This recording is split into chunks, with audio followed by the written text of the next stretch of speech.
Diddy's fall from grace is still ongoing.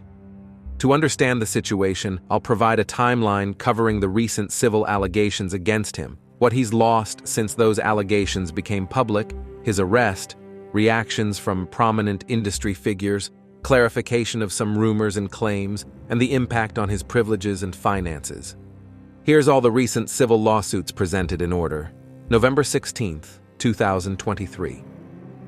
Diddy's downfall seemingly began after Cassandra Ventura filed a civil lawsuit against him, accusing him of years of SA harassment and rape.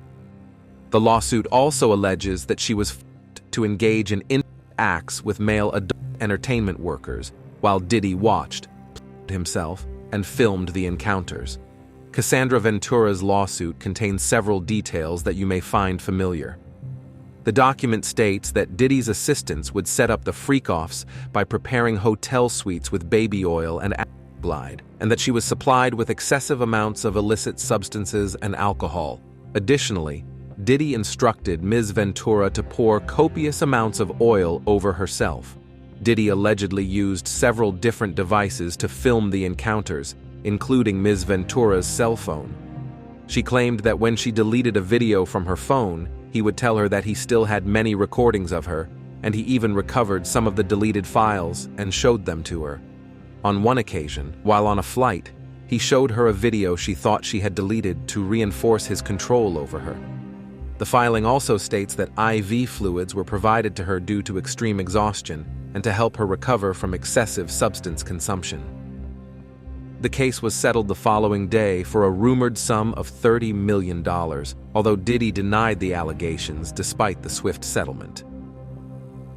November 23, 2023, Joy Dickerson-Neal filed a lawsuit against the music mogul, alleging that he drugged and raped her in 1991 while she was a student at Syracuse University. According to her, the assault was videotaped and shared with others in the music industry. Dickerson-Neal was in the same social circle as Diddy, and they both participated in a rap music video by the female duo Finesse and Sinquis titled Straight from the Soul in 1990. She's the woman in the car with Diddy.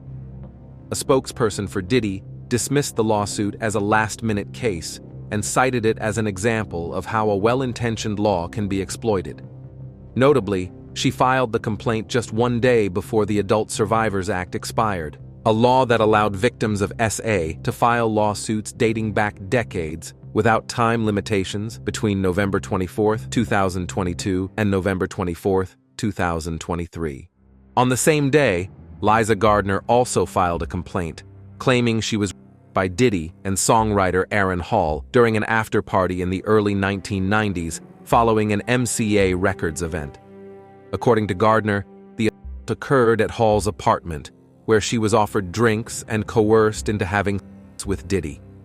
She alleges she was then forced to do the same with Hall immediately after.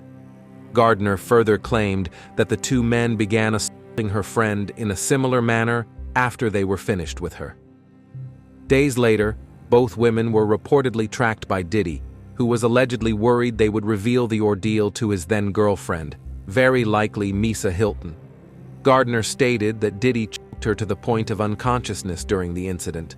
A spokesperson for Diddy responded to the allegations, stating, "These are fabricated claims falsely alleging misconduct from over 30 years ago and filed at the last minute. This is nothing but a money grab. Because of Mr. Combs' fame and success, he is an easy target for anonymous accusers who lie without conscience or consequence for financial benefit.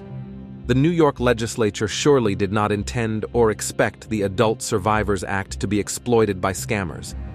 The public should be skeptical and not rush to accept these bogus allegations." December 6, 2023. A woman, identified only as Jane Doe, filed a lawsuit against Diddy, his associate and former Bad Boy president Harvey Pierre, and a third individual, alleging that she was gang raped by them in 2003 when she was just 17 years old. According to the lawsuit, Pierre approached her in a Michigan lounge and convinced her to take a private jet to New York, where she was taken to a recording studio. It is claimed that Diddy gave her large amounts of drugs and alcohol before directing her to the bathroom, where she was assaulted by the group.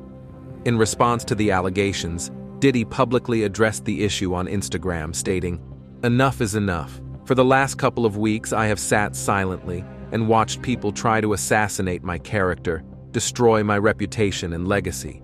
Sickening allegations have been made against me by individuals looking for a quick payday. Let me be absolutely clear. I did not do any of the awful things being alleged. I will fight for my name, my family, and for the truth." February 26, 2024. Music producer Rodney Lil Rod Jones filed a complaint against Diddy with very graphic details, alleging that Diddy forced him to have unwanted contact and coerced him into hiring adult performers to participate in what is known as freak-offs.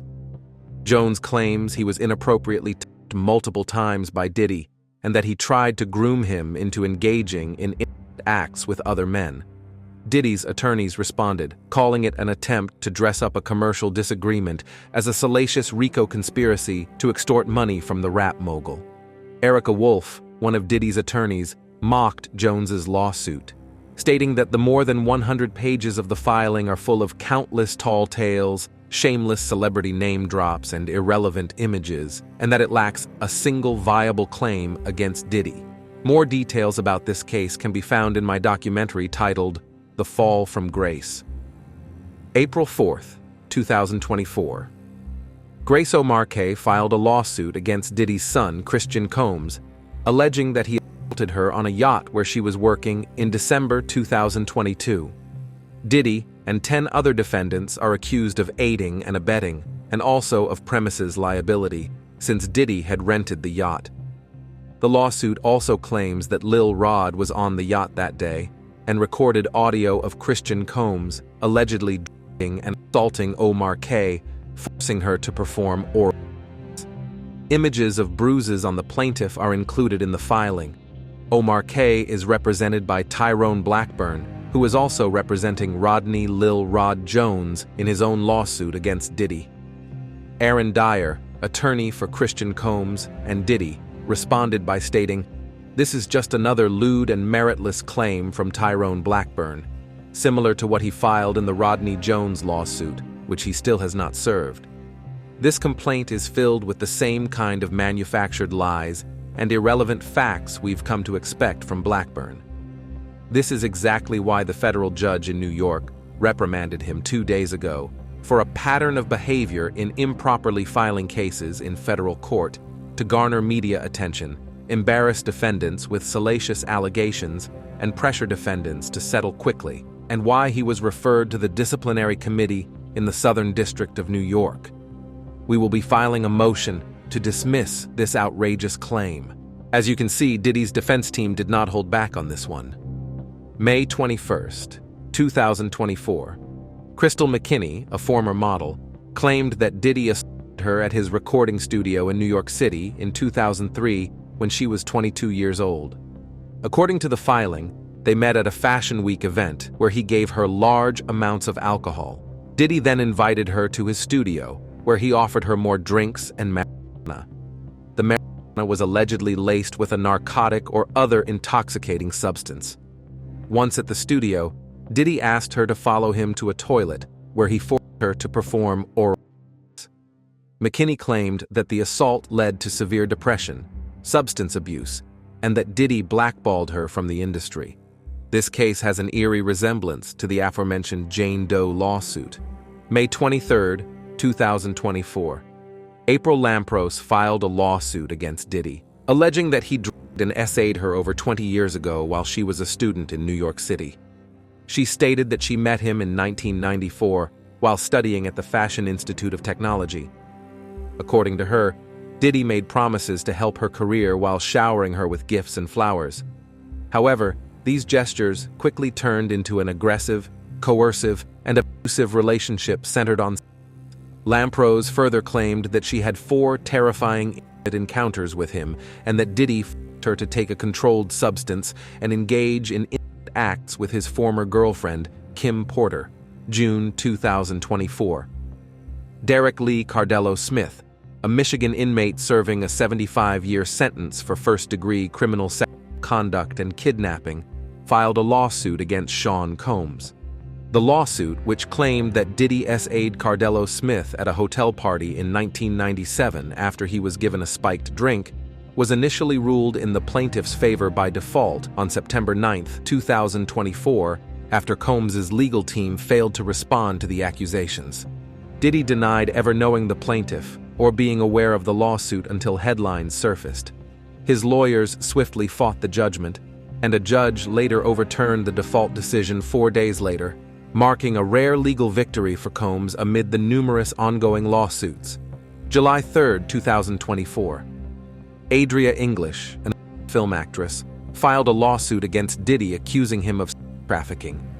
She also alleged that a woman named Tamiko Thomas played a role similar to Ghislaine Maxwell's involvement with Jeffrey Epstein. English claims she met Diddy in a club in the early 2000s and that her then-boyfriend auditioned for his Sean John clothing line. According to English, Diddy allegedly told her that her boyfriend could work for him if she agreed to dance at his parties in the Hamptons and Miami. She claims that between 2004 and 2009, she was passed around and assaulted by Diddy and others. Tamiko Thomas denied the allegation, stating that she had never met or had any encounters with English and that she had no affiliation with her or Diddy. Note that this plaintiff was represented by Stephen A. Metcalf and Ariel Mithcell-Kidd, but she lost the services of both lawyers because they fundamentally disagreed with her claims.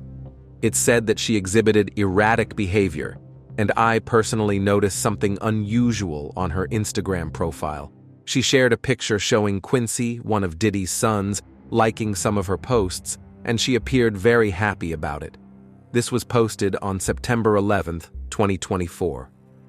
Mithcell-Kidd is representing another interesting client that I will talk about later. Diddy's attorney in the case, Jonathan Davis, said, "No matter how many lawsuits are filed, it won't change the fact that Mr. Combs has never sexually assaulted or trafficked anyone. We live in a world where anyone can file a lawsuit for any reason and without any proof. Fortunately, a fair and impartial judicial process exists to find the truth, and Mr. Combs is confident he will prevail against these and other baseless claims in court." Since Adria English filed a police report alleging a possible trafficking operation, this may have been used to corroborate federal accusations, which I will talk about later. September 10, 2024. Dawn Richard, a former member of Danity Kane, filed a lawsuit against Diddy, alleging that he terrorized and SA'd her multiple times. She also claimed to have witnessed him brutally beat his ex-girlfriend, Cassie. Richard provided disturbing details, stating that Diddy struck Cassie several times with his hands and various objects, including throwing items like a scalding hot pan. Richard said she tried to help Cassie by offering support and encouraging her to leave Diddy. When Diddy found out about Richard's efforts to help Cassie, he allegedly became enraged and threatened her life. Richard further claimed that Diddy withheld her earnings, stole her copyrighted works, and subjected her to inhumane working conditions. She also alleged that Diddy used derogatory language toward her and the cast members of MTV's reality show Making the Band Season 3 and 4. According to Richard, Diddy denied them basic necessities like food, water, and sleep, while saying things like, "You don't want this," or "I'm paying you to work." Diddy has denied these allegations, calling them false. September 24, 2024.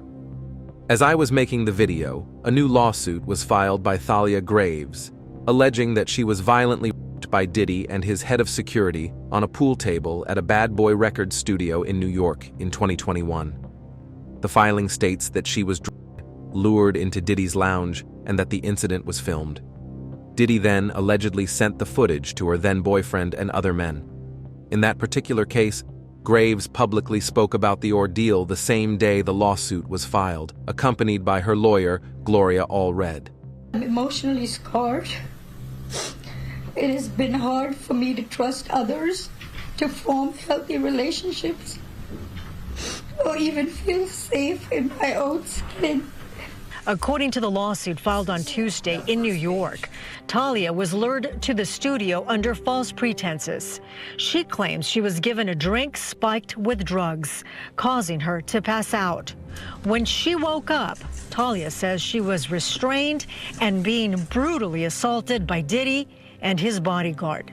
Flashbacks, nightmares, and intrusive thoughts make me feel like it's a constant struggle. In 2023, Thalia says she found out the had been recorded and through the years had been distributed to multiple people. Defendant Combs and another defendant published and/or disseminated the videos without plaintiff's knowledge or consent. Graves also stated that she has suffered from nightmares and intrusive thoughts since the event. Her boyfriend was an employee at Bad Boy Records, which could explain her presence at the studio during the alleged incident. September 27, 2024. A 12th lawsuit has been filed in New York against Sean Combs by another Jane Doe. She claims that Diddy drugged her and SA'd her multiple times while she was unconscious over a period of 4 years, beginning in late 2020, and that she even became pregnant. She later suffered a miscarriage. The lawsuit also states that she was given caffeine, which affected her ability to stay awake and caused her to black out. She added that her phone and location were monitored and that he discouraged her from working, offering to pay her an allowance instead. As you can see, a pattern in the allegations against the music mogul is starting to become obvious. Things might get far worse for him. Ariel Mithcell-Kidd, an attorney representing another imminent plaintiff, revealed that Diddy filmed a encounter without her client's knowledge. This time, the victim is reportedly an A-list celebrity. The tape was allegedly used to blackmail the victim, forcing her to purchase it before it became public. You're saying that there's tapes and they're being shopped? Yes, there have been people already shopping. We've heard about the tapes, but yes. The shopping thing is yes, there already have been tapes leaking around Hollywood, being shopped around to individuals in Hollywood. But one particular person contacted me to shop a particular video they were in possession of and to contact the person who was in the video to see if they were interested in purchasing the video before it became a public knowledge. I've heard this before, so like a catch and kill. Catch and kill, correct. Wow, can you, and I guess you can't reveal the person who is on No, this I can't tape. explain who the person was, but High profile? Mr. Combs was in the tape, and this other person is, I would venture to say, more high profile than Mr. Combs. Really? Really? And you've seen it? I've seen stills of the video. Okay. So you can verify that it exists, that it's real, that the other person in the video is very visible. It's no question if it's that person in the video, and I can tell the video was in nature. Oh my. Mithcell-Kidd also stated that Diddy's tapes have been circulating in Hollywood for quite some time. The incident reportedly took place in 2018 at Diddy's Atlanta home while he was still at the top of his game. Apparently, it's common for tapes involving celebrities to circulate within Hollywood, especially what I will call the Diddy tapes. A police report has been filed, and the celebrity is said to be from Northern California. The county involved in the case with Mithcell-Kidd required a subpoena to release the police report, which the lawyer indicated is a federal violation, hinting at a possible cover-up. When you were on our show last week, you said the police were working with you on this case. You wanted to get the report. We talked about this. You said things were going smoothly, but now it's not. So when did that change? Last night, actually. Wow. I got an email from them, the county, not the city police, that then said I needed a subpoena to get the records, which I think we all know about Freedom of Information Act, which requires a public information be given freely. That's why it's a federal law. So I've never experienced in any situation where I have been told I needed a subpoena to get public information. I was floored, I was shocked, and it was apparent to me that some type of cover-up is going on. As you can see, the lawsuits keep piling up, but things keep getting worse for Diddy. Despite denying the allegations, CNN released a disturbing video showing Diddy beating Cassie in a hotel in 2016 after she allegedly tried to escape from a freak-off session. Cassie's lawsuit, which was filed in November of 2023 and then was quickly settled overnight, it did open the floodgates. But in that complaint, Jake, she details an incident that she alleged happened in March of 2016 at a hotel in Los Angeles. She claimed in her lawsuit that she was physically assaulted by Diddy. Now our team in the LA Bureau, we have got our hands on that surveillance footage, and it appears to corroborate Cassie's claims identically. Really, Jake, the lawsuit lines up with exactly what we are seeing. So let's take a look.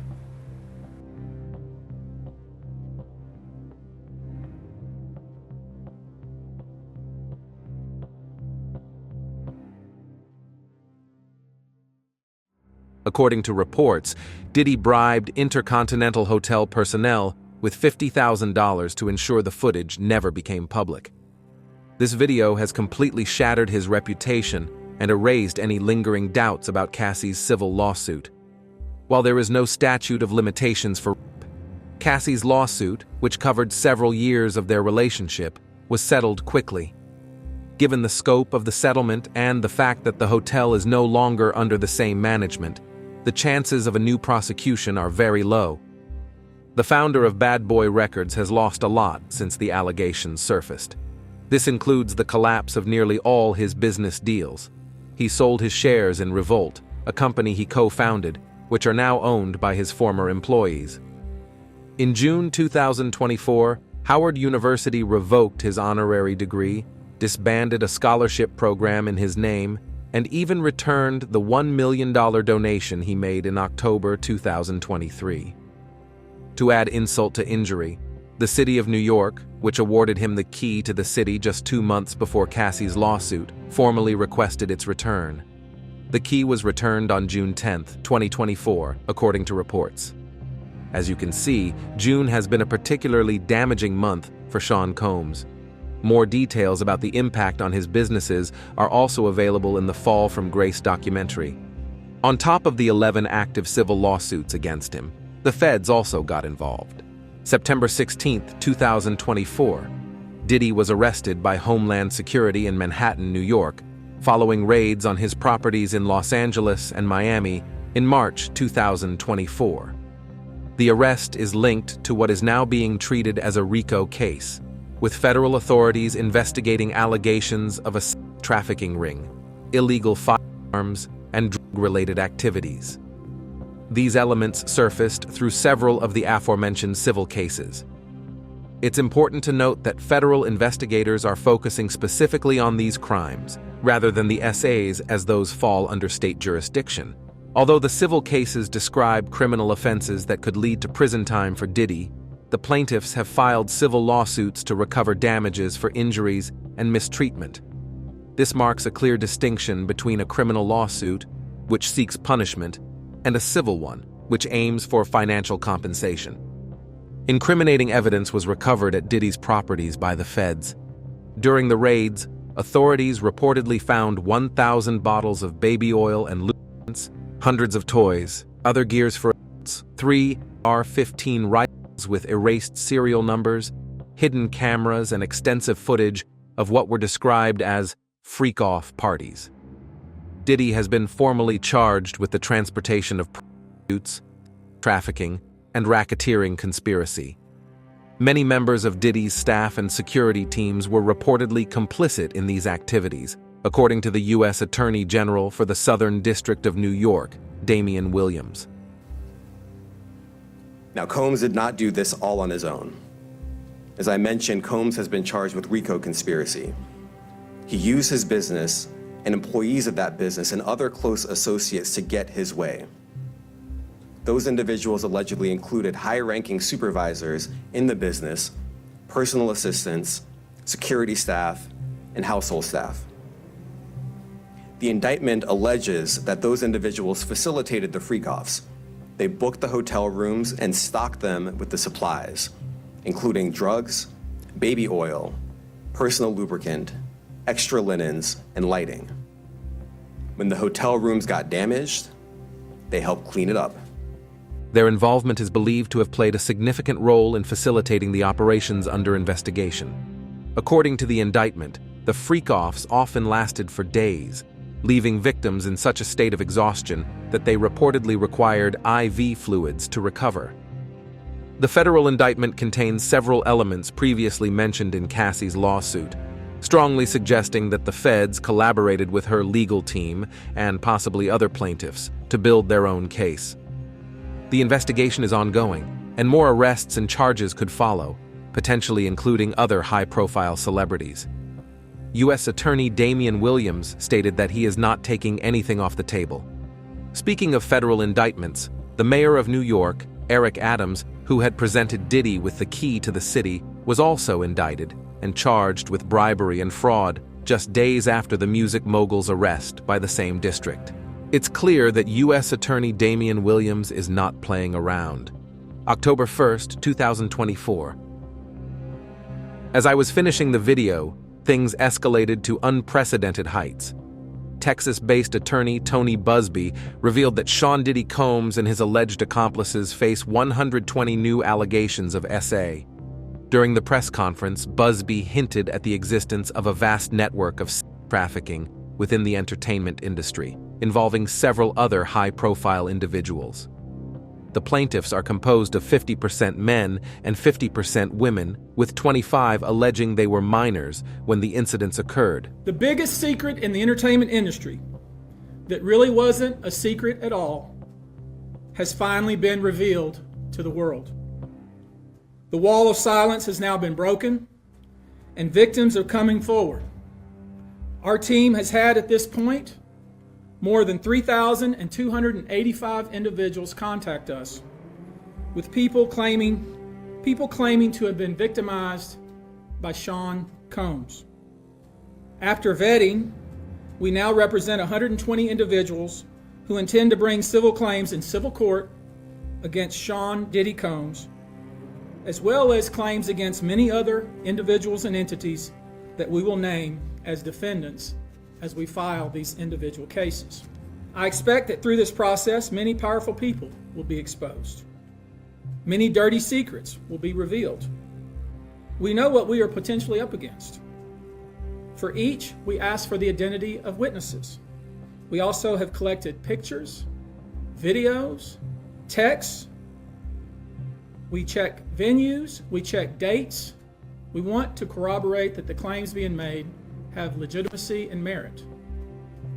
You should know that several of the individuals, and when I say several, I mean many, who did in fact seek medical treatment were drug tested and found in their system weird drugs that you probably never heard of. One in particular that continues to pop up is a drug called xylazine or trank, which based on our research is known as a horse tranquilizer.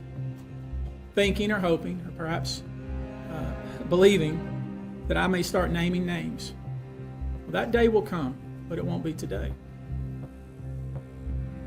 The day will come when we will name names other than Sean Combs, and there's a lot of names. It's a long list already. And of course, I already know who some of these individuals are, but because of the nature of this case, we're going to make damn sure that we're right before we do that. But the names that we're going to name, assuming that our investigators confirm and corroborate what we've been told, are names that will shock you. These are individual cases. There are indeed other perpetrators involved. They will be revealed when that particular individual case is ready to be filed. They already know who they are. And I'm talking here about not just the cowardly but complicit bystanders. That is, those people that we know watched this behavior occur and did nothing. And I'm talking about the people that participated, encouraged it, egged it on. They know who they are. These people who know who they are should just come forward now. I would imagine, as we speak here, there are a myriad of people who are very nervous. You can't hide skeletons in the closet forever. I would expect there are many people out there right now who are desperately searching their memories as they delete their texts and data. What about the celebrities and prominent figures in the music industry? It may seem like no celebrities are speaking out against Diddy since the allegations surfaced, but that's not entirely true. 50 Cent has been trolling him on Instagram for months, and even mentioned in an interview that he was aware of Diddy's unusual activities with his ex-girlfriend Cassie. The law firm Grubman, Shire, Meiselas & Sachs, which had represented Diddy for over 20 years, cut ties with him after their high-profile client Lady Gaga allegedly threatened to leave if they continued defending him. Diddy had a close personal relationship with some of the lawyers. The law firm confirmed cutting ties with Diddy, but denied the rumor that it was due to pressure from Lady Gaga, and her legal team also denied any involvement. In a separate interview, The Game claimed that Diddy once tried to put a contract hit on Drake a few years ago. Meanwhile, Diddy's former girlfriend, Young Miami, has denied any involvement in illegal activities or being mistreated by him.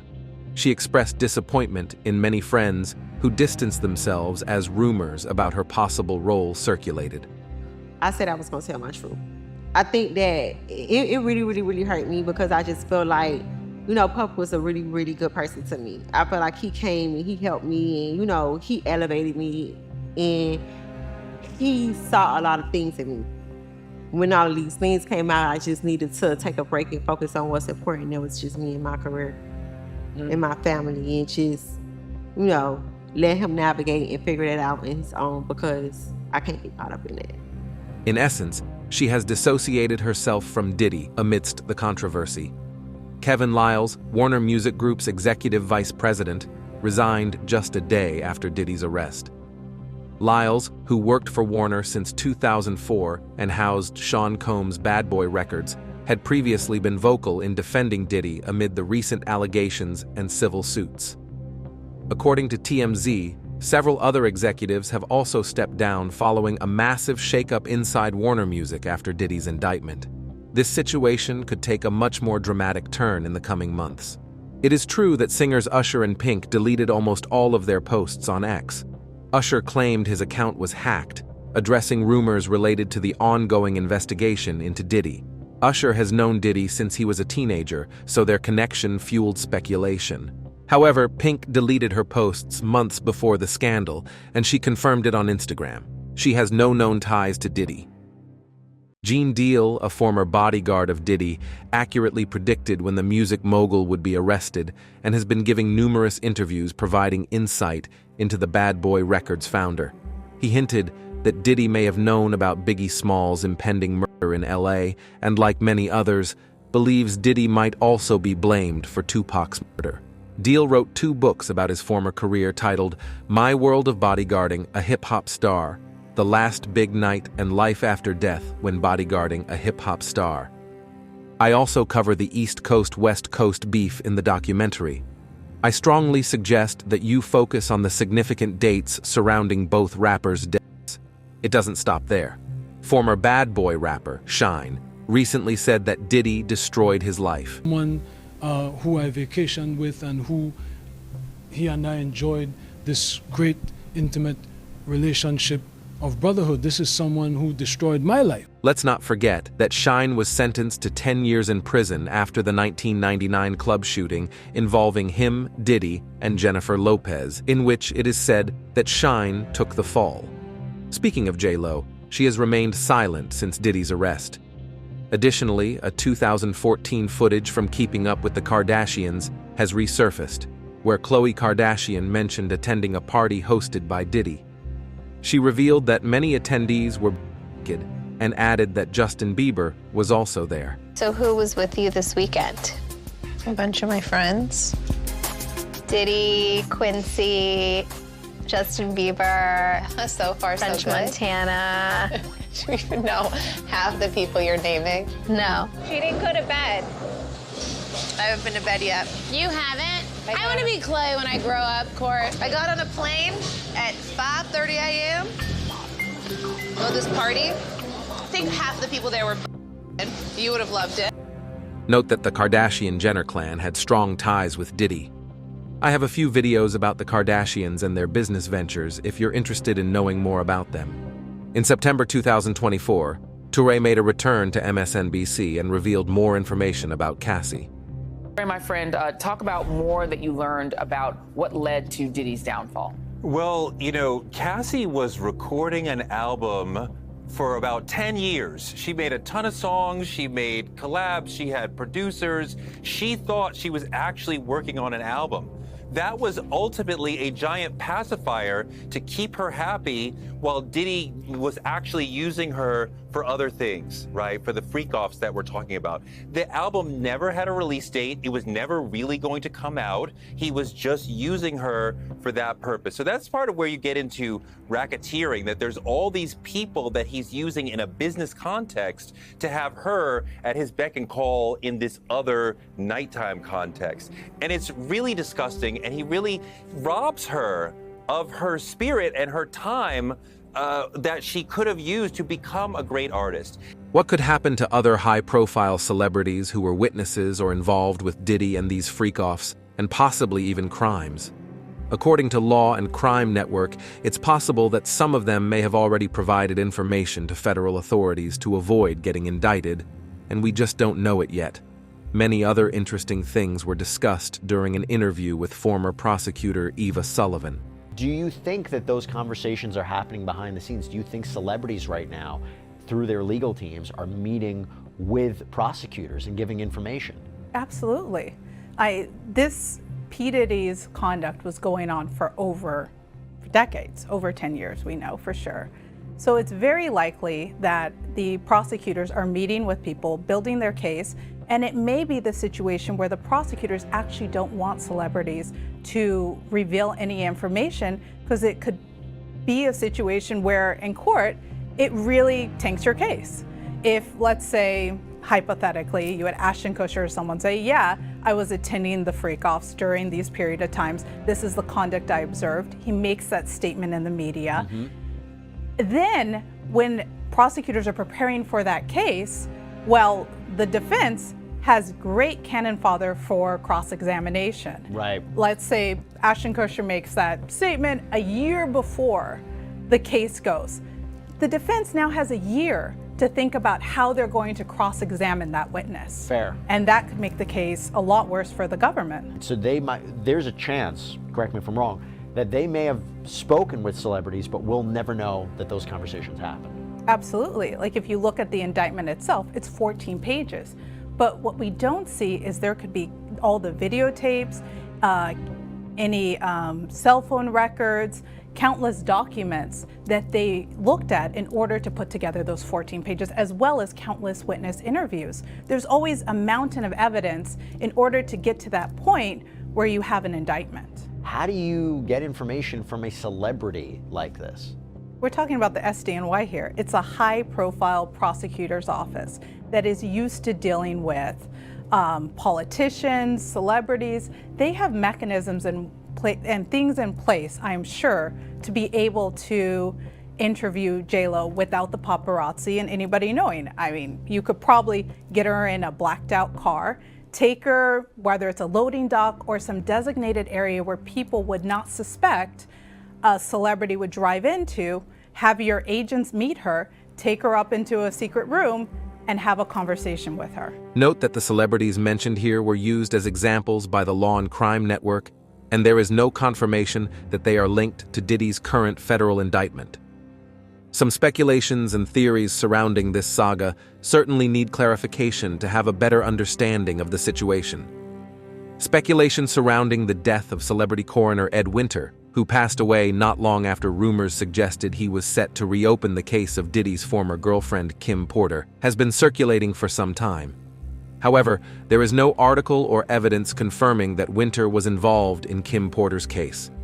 As of now, Kim Porter's death in September 2018 was officially attributed to lobar pneumonia, and Ed Winter's passing on March 17, 2023 was determined to be due to natural causes, given that he was 73 years old. While Winter investigated high-profile cases such as Whitney Houston, Paul Walker, and Michael Jackson, Kim Porter's cause of death is listed on the Los Angeles County Medical Examiner Coroner's website, affirming no foul play. Additionally, a memoir titled Kim's Lost Words: A Journey for Justice from the Other Side, allegedly based on diary notes, was released on Amazon on September 6, 2024, purportedly revealing details about Kim Porter's relationship with Diddy and hinting at foul play surrounding her death. The book became a bestseller on the platform for a few days. The author, Todd Christopher Guzzi, wrote the book under the pseudonym Jamal T. Millwood. In response, Porter's children, Christian, Quincy, Jesse, and Delilah, stated that the claim their mother wrote a book was simply untrue, and that any so-called friend speaking on behalf of their mother or family is not a friend, nor do they have her best interests at heart, just days after their father's arrest. Additionally, a member of the Breakfast Club's team reached out to a reliable source who confirmed that the book was fake and that the author had no ties to Kim Porter's family. The Associated Press noted that the book's preview was riddled with typos and errors. Amazon removed the book from their website on October 1st, 2024. Jay Z and Beyoncé are silently feeling the effects of Diddy's indictment. The music icons were the subjects of speculation, claiming that they lost millions of followers overnight on Instagram due to their ties with Diddy. These claims were debunked recently by Social Blade, an American social media analytics website. The company stated that Jay Z has maintained around the same number of followers and that Beyoncé has gradually lost followers since March 2024, but certainly not overnight. In fact, Beyoncé gained around 56,000 new followers in September 2024. Despite this, their comment sections are still flooded with people accusing them of knowing about Diddy's alleged crimes, as they have been friends with him for years.